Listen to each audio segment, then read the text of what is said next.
ஹொசூர் பகுதியில் விளைவிக்கப்படும் ரோஜா மலர்களுக்கு நல்ல வரவேற்பு உள்ளதாக விவசாயிகள் தெரிவித்துள்ளனர்.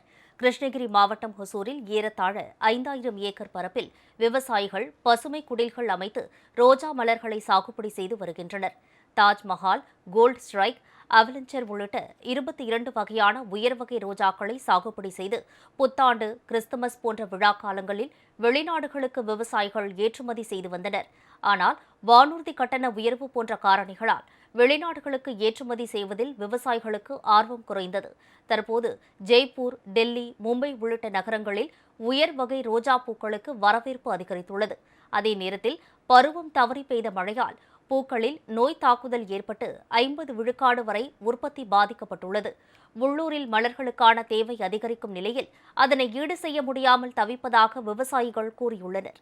கடந்த அக்டோபர், நவம்பர், டிசம்பர் போன்ற மாதங்களில் கண்டினியூஸாக வந்த மழையினால் எங்களுக்கு டோனியா மெல்லியோ என்ற நோய் தாக்கம் ஏற்பட்டு எங்கள் செடியெல்லாம் ரொம்ப பாதிக்கப்பட்டது. இதனால் உற்பத்தி கிட்டத்தட்ட ஒரு 50% குறைஞ்சி போச்சு. அதுக்கப்புறம் பார்த்திங்கன்னா இப்போது பிளைண்ட் ஷூட்ஸ் அதிகமாக வர ஆரம்பிச்சனால அதனாலையும் உற்பத்தி பாதிக்கப்பட்டிருக்கு. இந்த வருஷம் பார்த்திங்கன்னா ஏற்றுமதி ஒரு 15லேருந்து 18 லட்சம் மலர்கள் ஏற்றுமதி அளவுக்கு ஏற்றுமதி ஆர்டர்ஸ் அதிகமாக இருந்தாலும் பண்ணதுக்கான மலர்கள் இங்கே கிடையாது. ஏன்னா உள்ளூர் சந்தையிலே பார்த்திங்கன்னா 13, 14 ரூபாயில் ஸ்டார்ட் பண்ணி 22 ரூபாய் வரைக்கும் ஒரு மலர் விலை போயிட்டுருக்கு. வெளிநாடுகளில் இருந்து மலர்கள் இறக்குமதி செய்யப்படுவதாக பரவும் தகவலில் உண்மையில்லை என ஒசூர் பகுதி விவசாயிகள் மறுத்துள்ளனர். பெங்களூரு தேசிய மலர் சந்தையில் நாள்தோறும் 1 லட்சம் மலர்களுக்கும் அதிகமாக தேவைப்படுவதால் விற்பனை குறித்து அரசு வழிகாட்ட வேண்டும் என்றும் அவர்கள் கேட்டுக் கொண்டுள்ளனர்.